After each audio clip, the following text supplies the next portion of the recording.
শিক্ষার্থী বন্ধুরা কেমন আছো সবাই? আশা করি ভালোই আছো। পরীক্ষা চলমান, হয়তো আর খুব বেশি একটা ক্লাস আপাতত নাও যেতে পারে। তারপরেও আজকে আমরা বয়েজের তৃতীয়তম পর্যায়ে এসেছি, বা তৃতীয় দিবসের পর্যায়ভূত অবস্থা। এতে বয়েজের প্রেজেন্ট পারফেক্ট টেন্সে ভয়েস কি করতে হয় তা জানাচ্ছি। তা জানানোর পূর্বে আগে আমি দিয়ে দিচ্ছি যে সাবজেক্ট আর অবজেক্ট সম্পর্কে আবার পরিচয়। I object me, he object him, she object her, we object us, they object them.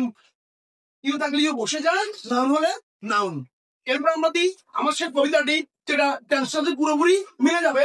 এক থাকলে দুই হয়, দুই থাকলে বাই প্লাস দিন, তিন থাকলে চার হয়, চারে নাই, অর্থাৎ একে বিভাগ নেই, দুই থেকে বিভাগ মিজার উঠে আসে, দুইয়ে মিজার থাকলে তার সাথে বিং যোগ হয়, এই কারণে বাই প্লাস বিং।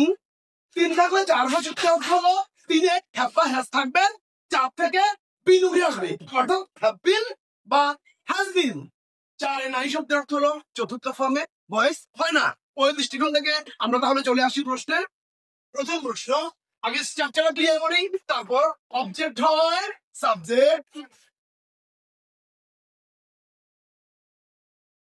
অবজেক্ট হয় সাবজেক্ট প্লাস বিভাগ প্রেজেন্ট পারফেক্ট হবে হ্যাভ বা has.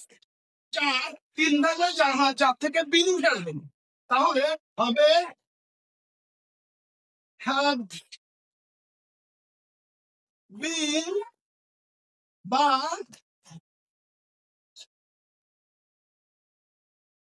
has been plus always মূল ভার্বের ফার্স্ট পার্টিসিপল, ভার্বের ফার্স্ট পার্টিসিপল প্লাস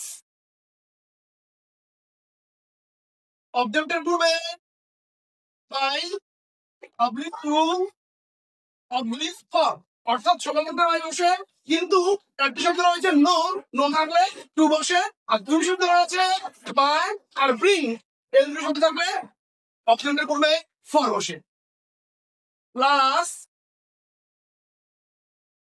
সাবজেক্ট হয় অবজেক্ট। এই সময় আমরা প্রশ্ন চলে আসি। Active,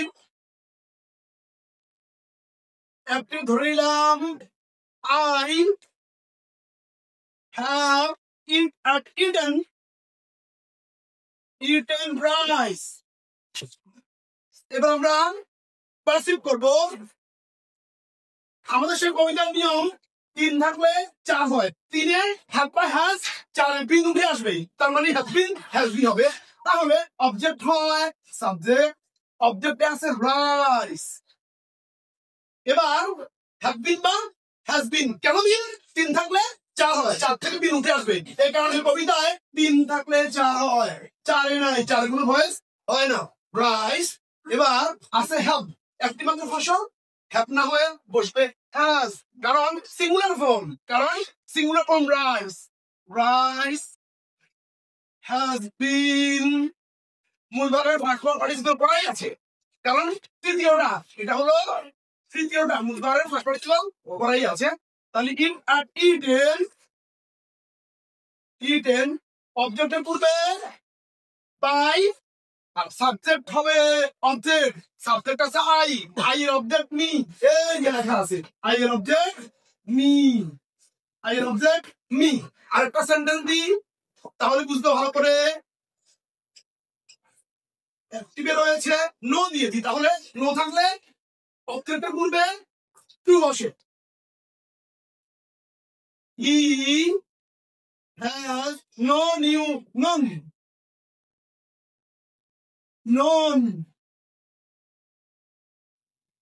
him। এবার প্যাসিভ করতে,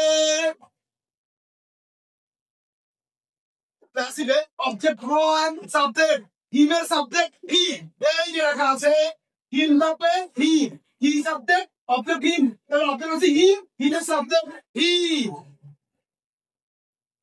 অবজেক্ট হয় সাবজেক্ট হি, হির সাথে বসে হ্যাজ, আর তিন থাকলে চার হয়, চার থেকে ফিং উঠে আসবে, been has been বা have been he সাথে singular noun he has been no new none